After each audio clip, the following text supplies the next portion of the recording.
paz do Senhor, povo de Deus que está nos assistindo na TV ADNP, que Deus seja louvado nesse dia. Estamos aqui para a pré-aula da lição número 9, que será ministrada em todas as igrejas da Assembleia de Deus e outras que adquiriram a revista da CPAD, cujo comentarista desse trimestre é o pastor Helenari Cabral, o homem de Deus. O tema da lição número 9 é o prenúncio do tempo do fim. Nesse programa de escola bíblica, que está sendo uma bênção em nossas vidas, com certeza continuará sendo, vamos ler o texto áureo. E disse: Eis que te farei saber o que há de acontecer no último tempo da ira, porque ela se exercerá no determinado tempo do fim. Daniel 8,19. A verdade prática: o tempo do fim não é o tempo do mundo, mas o tempo de tratamento de Deus com o povo de Israel, prenunciando a vinda de Cristo. Amém. O prenúncio do tempo do fim. É interessante como o fim das coisas, esse tema mexe com as pessoas, chegam até a arrepiar muitos. A indústria cinematográfica ganha muito dinheiro, muito prestígio, fazendo obras a esse tema, assim como na literatura também. Eu me lembro de uma canção de um grupo pop gospel chamado Virtude, aqui de Brasília, que num dos seus hinos tem uma frase interessante, que ele diz que as guerras e terremotos não são cenas roubadas de um filme de ação. Dias vêm, dias vão, mas eu sei que ele vai voltar. Interessante. Quando eu era criança, às vezes com os meus amiguinhos, eu me lembro que alguns religiosos falavam assim: você sabia que na Bíblia tem um livro que fala do fim de tudo, das coisas? Confesso a vocês que isso me deixava meio amedrontado. Louvado seja o nome do Senhor. Meus amados irmãos, o capítulo 8 de Daniel, ele é escrito em hebraico. E eu tenho certeza que isso foi feito por Deus para dar mais ênfase ao futuro de Israel, ao cuidar de Deus com a nação de Israel, aos propósitos de Deus para essa nação. E também para prenunciar o próprio tempo do fim. Já no capítulo 2, a partir do versículo 4, até o final do capítulo 7 de Daniel, o texto é escrito em aramaico. Ou seja, porque ali Deus está dando ênfase ao fim dos reinos gentios e às próprias profecias históricas que se cumpriram com exatidão. E esse capítulo também é paralelo ao capítulo 2 e ao capítulo 7 de Daniel. Interessante que Daniel aqui começa o capítulo que ele teve uma visão. Daniel não estava sonhando. Daniel não acabara de se alimentar e estava tendo visagem, não. Daniel estava tendo aqui uma visão de Deus. Ele estava nítido. Quando a Bíblia diz que o Senhor levou em espírito até Suzã. Interessante que Suzã, depois da queda da Babilônia, passou a ser considerada a capital do Império Medo-Persa. E ainda nessa interatividade dessa visão, Daniel foi posto em frente ao rio Elaí, na província de Elão, em Suzã, que na verdade não era um rio, era um canal artificial, aproximadamente de 300 metros de largura, que ligava os dois rios principais da cidade. Servia como passagem de um barco, de um lado para o outro, e assim vice-versa. Meus amados irmãos, o primeiro capítulo dessa lição, a visão do carneiro e do bode, Daniel 8, do 3 ao 5, tem como subtópico a visão do carneiro. É interessante aqui que Daniel não precisa quebrar a cabeça com o significado desse animal simbólico, porque o próprio versículo 20 vai dizer que esse animal se refere ao rei, ao império Medo-Persa. Daniel não precisa se preocupar. E nós vemos aqui, vou tentar fazer um paralelo Como que os animais, como que Deus dá essa visão para Daniel? Porque o Império Medo-Persa, no capítulo 7, ele é um urso com muita fome, que se levanta feroz e que é lhe dado uma ordem: levanta-te e come muita carne. Agora esse urso é passado de lado, e nesse capítulo Daniel tem a visão como carneiro. Interessante essa colocação. O rei persa, quando ia à batalha, levava um mastro com a cabeça de carneiro, porque era a simbologia do seu próprio reino. Isso influenciou de certa maneira hoje em dia. Para você ter uma ideia, hoje as grandes empresas, o que elas fazem? Usam em suas logomarcas animais, tentando, vamos dizer assim, transmitir o espírito da empresa, simbolizando isso. Ou então mesmo as nações, as federações, as agremiações esportivas usam em seus escudos animais, ou os times de futebol têm seus mascotes animais. Interessante isso. Aqui em Daniel apareceu esse carneiro. E o carneiro agora representando a estátua de Nabucodonosor, os braços e os ombros de prata, aparece nessa visão com os medos persas. Interessante isso. O tópico 2 diz os chifres do carneiro. Daniel reparou na visão que esse carneiro tinha 2 chifres e um sobressaía sobre o outro. É claro que nós vamos usar aqui essa representação, que o chifre menor representa os medos que é na pessoa de Dário, do rei Dário. E o chifre maior representa os persas na pessoa de Ciro. Só que Ciro prevaleceu contra os medos exatamente no ano 551. O que me chama a atenção é que essa visão de Daniel aconteceu no 3º ano do rei Belsazar, ou seja, precede o capítulo 5 de Daniel, quando ele ofereceu aquele banquete e usou os utensílios sagrados do templo do Senhor. 12 anos depois, Ciro toma o lugar de Dário e derrota de vez a Babilônia. Ou seja, a cabeça de ouro da estátua passa a vez para os braços e os ombros de prata, representando o Império Grego.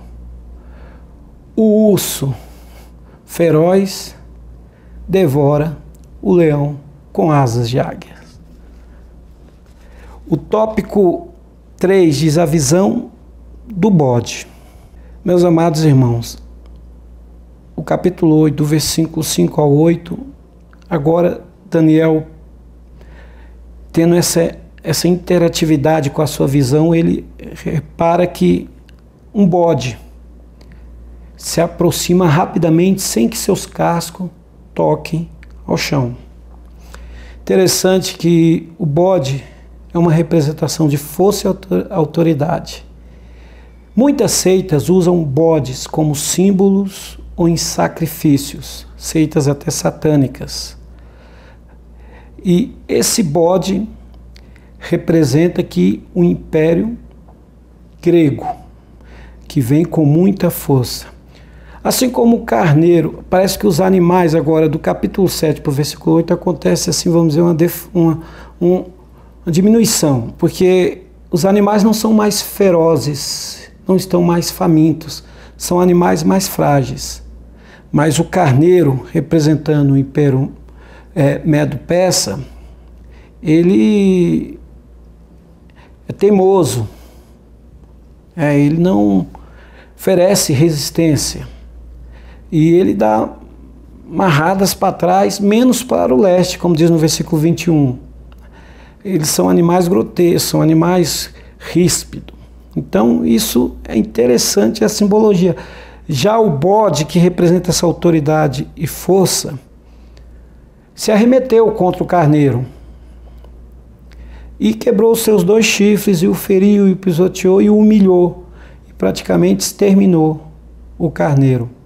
Ou seja, o leopardo com 4 asas de ave, com 4 cabeças, que é um animal no capítulo 7, veloz, aqui também não perdeu a sua velocidade, simbologicamente falando, porque ele veio muito rápido. E Alexandre Magno, com o seu domínio do Império Grego, conquistou muitos lugares com muita rapidez. Mas a maneira que ele conquistava também se enfraquecia, porque ele não é rápido demais. E a sua ascensão foi assim uma coisa magnífica, ao ponto de ter uma morte precoce. E na visão do bode aqui, Daniel vê 4 chifres, 4 pontas, que simboliza os 4 generais que assumiram o Império Grego depois que o Alexandre o Grande faleceu. E o mais interessante ainda é que no capítulo 2, o chifre pequeno, nós vamos entrar agora, a visão da ponta pequena. Nessa visão, Daniel começa a ver que dessas 4 pontas, uma ponta pequena começa a sobressair. E essa ponta pequena é insignificante, mas de repente ela recebe muita autoridade e poder. Cresceu muito.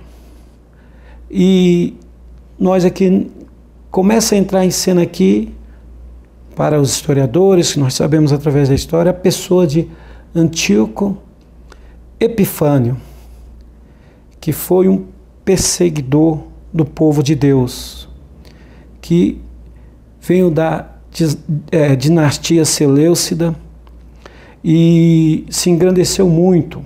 Começou pequeno, se engrandeceu muito e levantou um grande exército, saqueou o Egito, depois voltou suas atenções para o leste, onde conquistou a Armênia e todas as proximidades.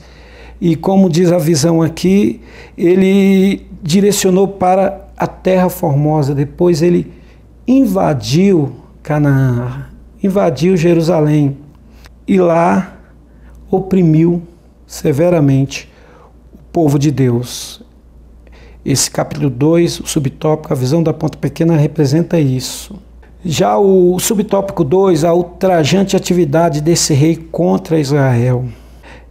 Antíoco Epifânio subjugou o povo de Deus de uma tal forma que chegou a humilhá-lo, que até o historiador Flávio Joséfo, historiador judeu Flávio Joséfo, diz na sua obra que levantaria um rei referente a Antíoco, levantaria um rei que ia guerrear contra a nação judaica e contra as suas leis, ao ponto de não permitir que o povo fosse governado por essas leis. Ele saqueou o templo, proibiu ofertas e sacrifícios no templo durante 3 anos, porque ele sem dúvida nenhuma, o tipo de anticristo escatológico que irá aparecer perto do fim dos tempos. O subtópico 3 é a purificação do santuário, Daniel 8,14. Como Antíoco Epifânio continuou com as suas abominações, continuou com as suas loucuras, com as suas barbáries contra o povo de Deus, depois de 3 anos e 2 meses que ele removeu o altar do Senhor, a revolta dos macabeus aconteceu. Então eles puderam consagrar o templo ao Senhor e abrir novamente o culto a Jeová. Logo depois disso, Antíoco Epifânio morreu, provando que Deus é fiel para restaurar o seu povo. Eu gosto muito de citar o Salmo 126, versículo 1, quando o Senhor restaurou a sorte de Sião, ficamos como quem sonha. Porque o nosso Deus é fiel, ainda que sejamos infiéis, como diz Paulo a Timóteo, ele permanece fiel porque não pode negar a si mesmo. Deus restaurou o seu povo. Deus é um Deus de promessa. Louvado seja o nome do Senhor. O capítulo 3 da lição, Antíoco Epifânio, o protótipo do anticristo. Agora nós vamos poder falar um pouquinho sobre esse homem, que é considerado pelos historiadores o tirano mais cruel que existiu. Só para você ter uma ideia, ele se autodenominou-se Epifanes, entre aspas, que significa, um significado bem interessante, ilustre manifestação, porque ele se achava uma revelação dos deuses. Que interessante, ele se achava uma manifestação dos deuses. E olha o que ele chegou a fazer. Ele ordenou que colocassem a palavra Theos, Deus em grego, nas moedas junto ao seu rosto, e que fizesse de tal forma que as suas feições lembrasse o deus grego Zeus. Mas ele não parou por aí. Ele expulsou do templo o sacerdote Onias, judeu zeloso, sumo sacerdote. Ele era sumo sacerdote zeloso com a lei do Senhor. Ele chegou a expulsá-lo do templo e colocou Zason, um representante das causas gregas, para estar ali. Mas eu acho que o ápice da sua loucura foi em 1068 a.C., quando ele organizou um exército com mais de 20 homens sobre a tutela de Apolônio, comandado por Apolônio, e invadiu Jerusalém, arrasou Jerusalém, matando homens, levando mulheres e crianças escravas. Alguns desses homens que sobreviveram ou fugiram, depois se reuniram a Judas Macabeu para uma revolta contra Antíoco. Interessante isso. Ele chegou a promulgar uma lei que a sua religião era única. Não aceitaria outra religião senão a religião grega.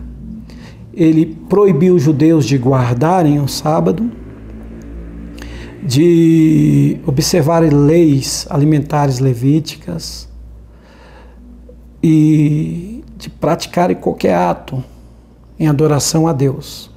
Mas em 14 de dezembro de 1168 a.C., ele chegou ao auge da sua soberba, quando ele violou o templo, tirou o altar de Deus e colocou ali um altar a Zeus, o deus grego. E ali naquele novo altar sacrificou uma porca. Dizem que ele matou mais de 100 mil judeus, para você ver como ele representa o anticristo escatológico.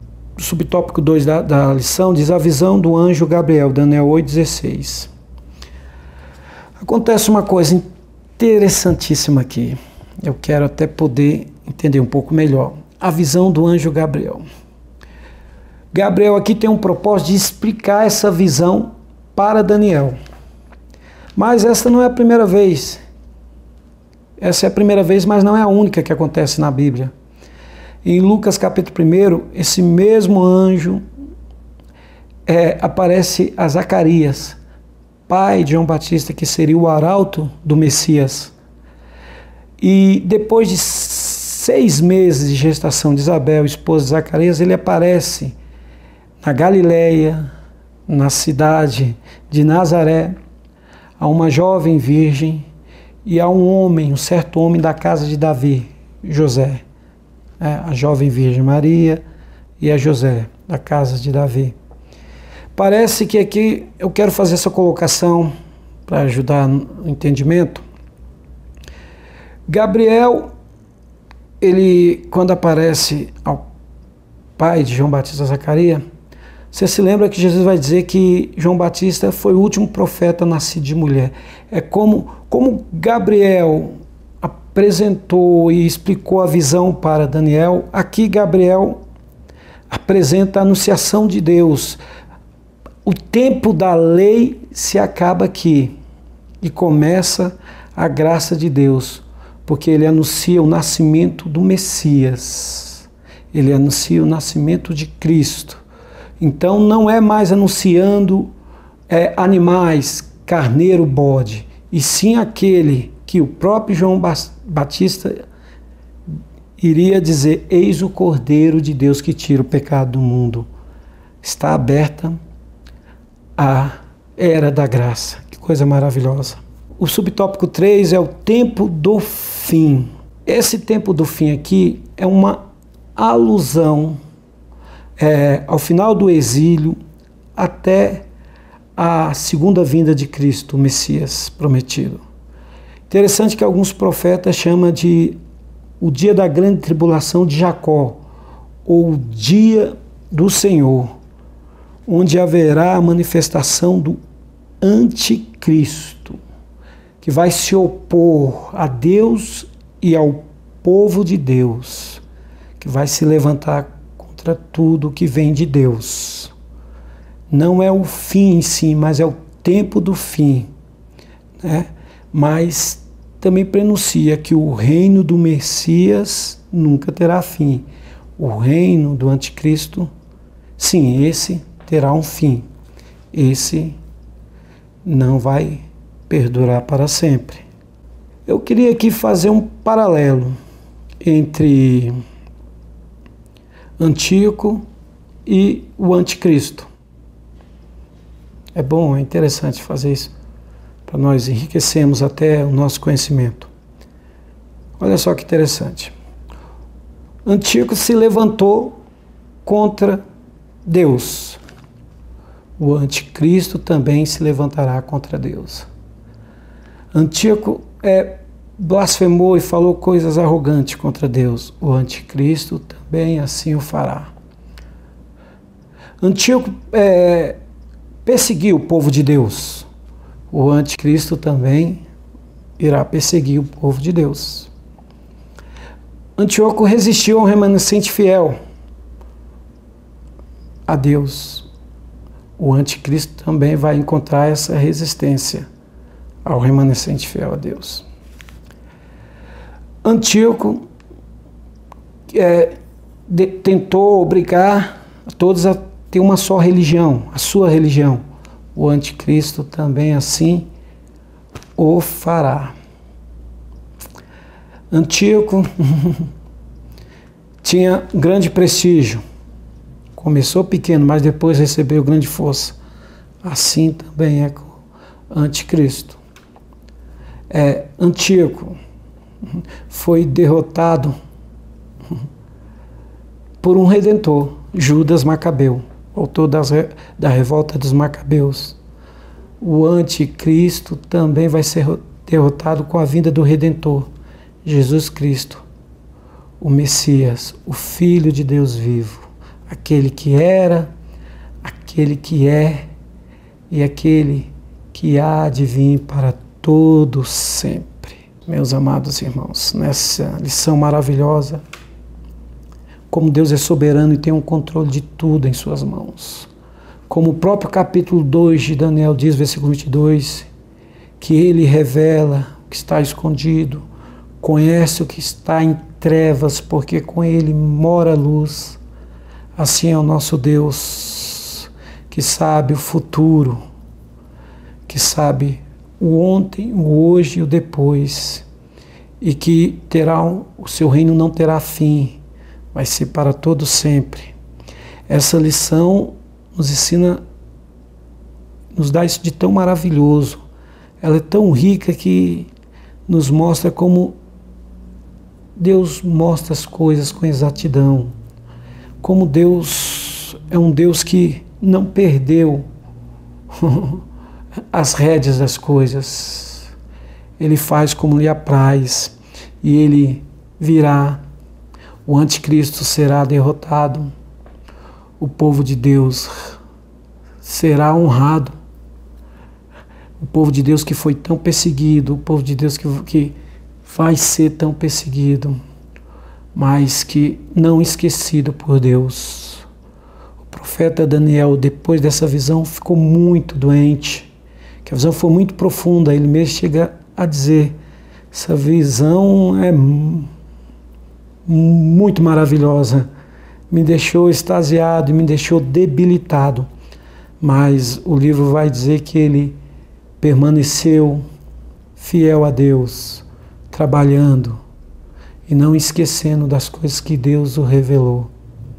Que Deus é o juiz de toda a terra, porque o nome Daniel bem que prefigura o seu ministério.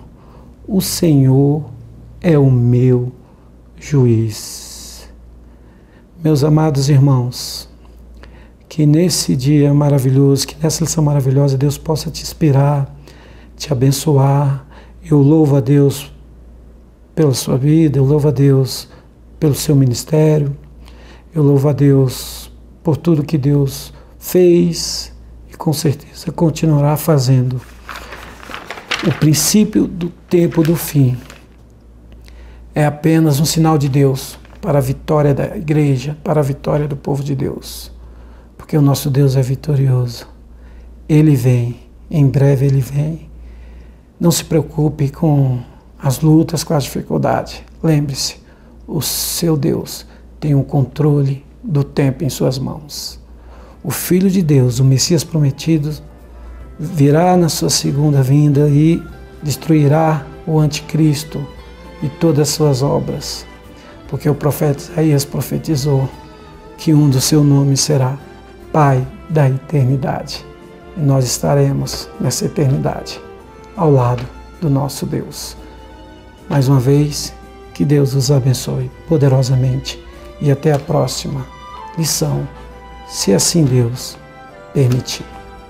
Amém. Louvado seja o nome do Senhor.